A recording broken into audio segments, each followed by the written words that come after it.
Կեռնեխ նահաթևածում է, գարունն իմ սիրտն է շարժում, զգում եմ ինչպես հողից քնքուշ ոգիներն են բարձրանում ու հորդում է կյանքը երազ, ես տերև ծառ ծաղիկ դարձած։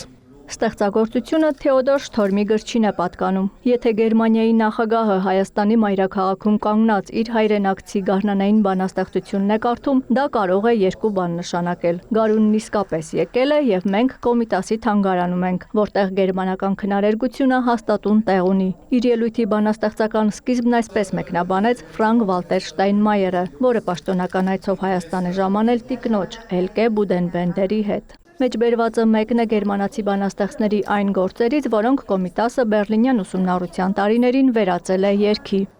Կոմիտասի երգերում ասում են հայ ժողովրդի հոգին է խոսում, նրա ճակատագիրը սերտորեն շաղկապված է իր երկրի ճակատագրին, նաև իմ երկրի հետ էր նա սերտորեն կապված։ Բերլինի հետ Կոմիտասի առնչակցությունները նրան դարձրել են գերմանա-հայկական հարաբերությունների նախակարապետը մշակույթի, կրոնի եւ գիտության մեջ, ուստի մենք ավելի լավ վայր չէինք կարող ընտրել մեր մշակութային հարաբերությունները ըստ արժանվույն գնահատելու համար։ Գերմանիայի նախագահը տեղեկացրեց շատ շուտով Երևանում կլինի եւս մեկ վայր, որտեղ կյանքով կլցնեն երկու երկրների մշակութային հարաբերությունները, որտեղ գերմանա-հայկական բարեկամությունը կունենա իր տունը։ Խոսքը դեռևս որպես Գյոթե կենտրոն գործող կառույցի մասին է, որն այս տարի կվերածվի Գյոթե ինստիտուտի։ Ֆրանկ Վալտեր Շտայնմայերն արձանագրեց վերջին տարիներին աշխուժացել են երկու երկրների կապերը քաղաքական մակարդակում։ Դրանց հետագա զարգացմանը կարող են նպաստել նաև միջմարտկային շփումները մշակույթի ու կրթության ոլորտներում։ Հայաստանի կրթության, գիտության, մշակույթի եւ սպորտի նախարար Ժաննա Անդրեասյանը հիշատակեց հայ-գերմանական գործակցության հաջողված օրինակները։ Համատեղ ծրագրեր կան Հայաստանի ու Գերմանիայի տարբեր կրթական հաստատությունների միջև։ Գերմանիան աջակցում է մասնավորապես մասնագիտական, տեխնոլոգիական կրթության եւ գերմաներենի ուսուցման ոլորտներում։ Հայաստանում շուրջ 40,000 աշակերտ ուսումնասիրում է գերմաներեն եւ լեզվի հանդեպ հետաքրքրությունը աստիճանաբար մեծանում է,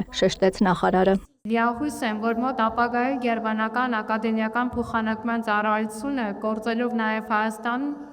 հնարավոր կլինի առավել արդյունավետ կազմակերպել ուսանողներին, հետազոտողներին եւ գիտնականներին ուղղված աջակցության ծրագրերը։ Երևանում Գյոթե կենտրոնի կարգավիճակի վերափոխումը Գյոթե ինստիտուտի կստեղծի նոր հնարավորություններ Հայաստանում գերմանական մշակույթի եւ լեզվի առավել արդյունավետ տարածելու համար։ Գերմանացի մասնագետների հետ համագործակցությամբ մշակվել եւ նախորդ տարի ընդունվել է մասնագիտական կրթության եւ ուսուցման մասին նոր օրենքը, իսկ 23 թվականից ներդրվել է նաեւ դուալ ուսուցման մոդելը։ Բավական արդյունավետ համագործակցություն է արձանագրվել գերմանական ճարտարապետային ինժեներական ընկերության հետ, որի շրջանակներում իրականացվում է ակադեմիական քաղաք ծրագիրը, իսկ Մյունխենի տեխնիկական համալսարանի գործընկերների հետ մշակվում է ծրագրի բովանդակությունը Հայաստանի բուհերի խոշորացման քաղաքականության համատեքստում։ Նախարար Ժաննա Անդրեասյանը նույնպես արձանագրեց վերջին տարիներին Հայաստանի եւ Գերմանիայի միջմշակութային հաղորդակցությունը երկկողմ մակարդակով խորացել է։ Դրա վկայությունն են նաեւ նախորդ տարի Գերմանիա կատարած իր այցի ընթացքում ձեռք բերված գործնական մի շարք պայմանավորվածությունները։